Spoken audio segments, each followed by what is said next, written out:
have the honor of hosting the High Commissioner of British to Rwanda, but also the Director of Performance for the Great Britain team. Of course, we're going to be talking about UCI and everything Rwanda UK relations. Most welcome, Your Excellency and Mr. Stephen. Murakoze. Let's begin by getting your thoughts on the entire competition this far.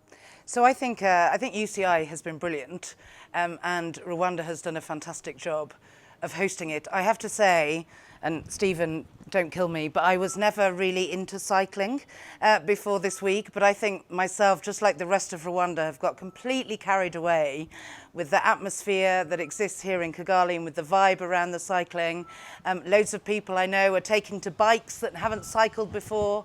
I think it's brilliant seeing all the kids out on the street cheering it on. There's a really great atmosphere, and I think Rwanda have done a fantastic job of hosting it. So it's been incredible so far. So this UCI Road World Championships, the commitment that the country has clearly put into the honour of hosting this event is incredible. The infrastructure that has been put in place, the work that's been done on the roads to prepare the roads, the fan zone, the commitment to be able to release the kids from school so they can come and watch and take part and see the international event. It has been just incredible. And in terms of representation both for Rwanda, for Africa, and the interest that as a cycling nation that we have to be able to expand our sport into developing cycling nations like Africa is fantastic, particularly because cycling is such a big part of the culture here, just in terms of how people get about their day to day as opposed to the competitive aspect that we have here. So hopefully people will be able to see different sides of that. But certainly we've been very pleasantly surprised. We've been welcomed really warmly by everybody that we've come across, and I think everyone is actually going to be really keen to come back. Just to sort of pick up, if I may, on one point, I think that you see that spirit of getting stuck in, not just about cycling here, but in all sort of aspects of life, whether you're studying, whether it's about science, whether it's about tech, whether it's about helping your country develop. Everyone does it 110%. What does the championship leave one for Rwanda, but for the young cyclists that probably are looking at this competition as something new, but something they can try? One of the things that we've noticed in the early days of this week was the number of school kids that were out watching the bike races.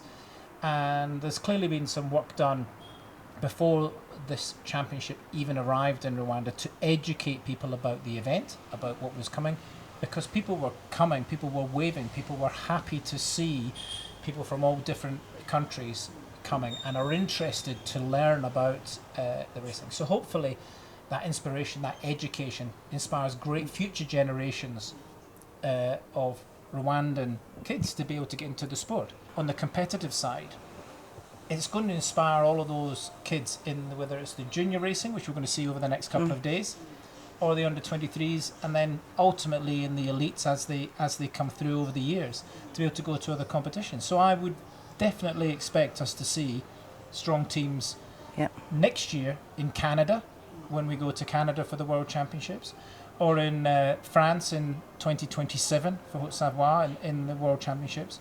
Again, for those athletes, have those opportunities to go and race. And every time we go there, without a doubt, their level will be up. And hopefully that will give everyone back in Rwanda something to cheer about. Unfortunately, it might not be here. They'll be looking at it on their televisions. But it will give something to cheer about when they see, young Rwandans in all these other countries representing their nation and going out and competing and doing the population proud. Your Excellency, you've seen Rwanda through stages. In terms of inspirations from that experience in the different years you've seen Rwanda at different stages, what do you see in terms of inspirations and aspirations? So I think, I've been here for a year now, but as you said, I've visited previously in an earlier role, and I think sort of every time I used to come to Kigali, you saw that the city had developed even further. Buildings were going up. Life, innovation, creativity was just increasing every time I came. And I think what I'm really struck by when you look at the sort of young generation here in Rwanda, and I'm, as a mother of two teenagers myself, I'm not sure it's shared totally by the young generation in the UK, but that real commitment to putting something back into their country and wanting to be part of Rwanda's development story. So the amazing innovation and creation we see is all about how to sort of project Rwanda, project its economic growth. And I think that's really inspirational. Should the Rwandan team be ready to actually make history now, beyond just hosting, but winning races? What sort of advice would you give them? I think my advice would be believe. Take the passion of the country, which clearly exists. Look to have that happy head, fast legs thought. Create some opportunities for kids to be able to race their bikes, and then support the opportunities for them to represent the country and to race internationally. Your Excellency, if you were to paint a picture in 10, 20 years, what do you see as Rwanda-UK relations? I think it will be even stronger than it has been for the last 30 years, and it has been extremely strong.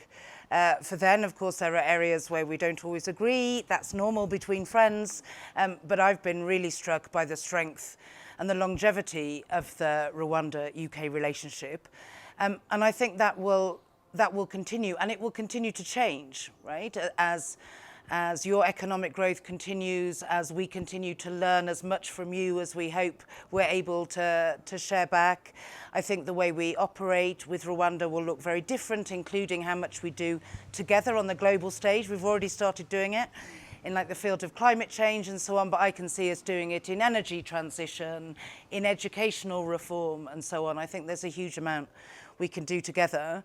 And then I guess my other prediction for 20 years' time is that maybe UCI by then will come back to Rwanda, but I hope that we see Rwandan men and women in the front of those packs that we saw today. So that would be my hope. Many thanks for always allowing us to have these conversations that really matter to people. Our pleasure. Thank you. Yeah, thank you, and thank you to all the Rwandan people for making us feel so very welcome.